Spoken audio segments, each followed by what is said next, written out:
Man, what an awesome Saturday this is. From college basketball to the National Football League, there is plenty of sports to enjoy on this second Saturday of 2026. And it feels like it's been a while since we've had a Mocs doubleheader at McKenzie Arena. Well, because it has been quite a while. UTC men's and women's basketball in action on the same day at the Roundhouse for the first time since mid-November. Let's begin with the Mocs men. And yes, UTC has had some struggles this season. 0-3 in SoCon play so far, but still plenty of ball left in the conference. Meanwhile, Jordan Freisen, no struggles for him.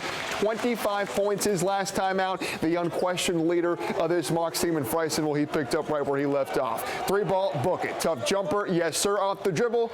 Can't defend it. How about some passing?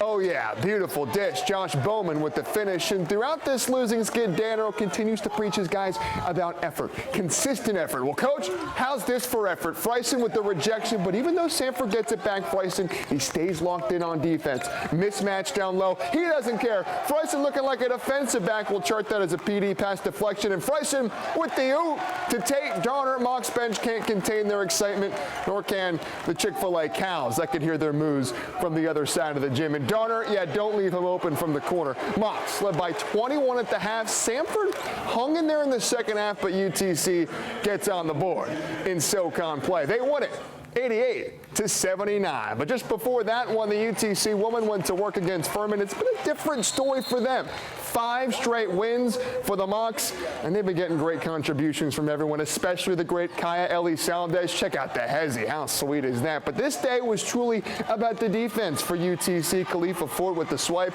Elizalde with the steal, and defense, yeah, it leads to offense. Just look at Elizalde. Oh my heavens, the Paladins defense, they don't know what to do. 19 points for Kaya, but it wasn't just Elizalde. Flo Vandershans getting involved. And how about the 3-ball? Gianna Corbett, few better in all of America at that. Chattanooga women's basketball on fire. Count them up. That's 6 in a row for the Mocs. All them, all day. 61-44 over Furman. And in college hoops, Tennessee Vols are on the road in Gainesville, taking on the defending national champion Florida Gators. And UT was hanging in there early, but boy, the Gators were just on a mission in this one. Florida has certainly had some struggles this season. Unfortunately for Tennessee, this felt like a get-right game for the Gators.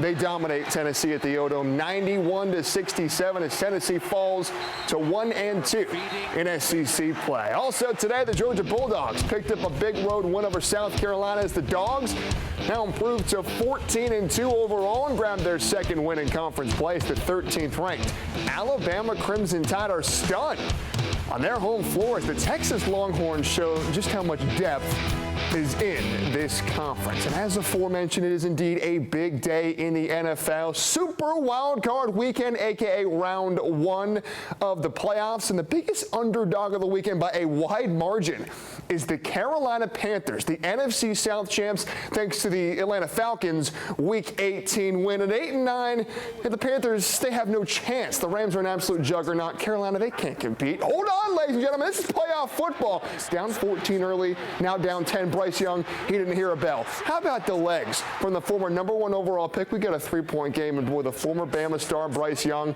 he was feeling it in the second half. Right in stride of Jalen Coker, and moments later, Chuba Hubbard punches it in for 6. Many believe the Rams are the Super Bowl favorites, but the Panthers have the lead in the fourth quarter. But Matthew Stafford, he's a first ballot Hall of Famer. He's the MVP favorite. His season's on the line. Yeah, he's got an answer. Stafford to Kyron Williams. But bad news for the Rams. A few minutes later, the punt is blocked.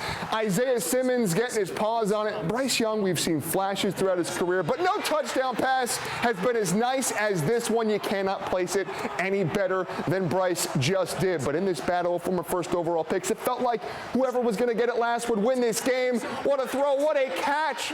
Kobe Parkinson, he's in. Stafford with the game-winning touchdown as Bryce Young, just not enough time as the Carolina Panthers season comes to an end despite an incredible fight against a terrific Rams team as Los Angeles is on to the divisional. They win a thriller 34-31. And down in San Antonio, how cool is this? It's the annual Navy All-American Bowl. on NBC, featuring the best high school football players from all over the nation. And not only is Baylor quarterback and Louisville signee Briggs Cherry there, but he started the game for the East, and on the first drive of the game, Briggs Cherry on the money for a touchdown. How many times have we seen this with Big Red? Briggs on the big stage. You just love to see it. Yeah, it's been a darn good couple months for Briggs, leading the Red Raiders to an undefeated season and a state championship, signing with the Louisville Cardinals, now throwing an absolute dime on national television. Don't go away. More news and weather is next.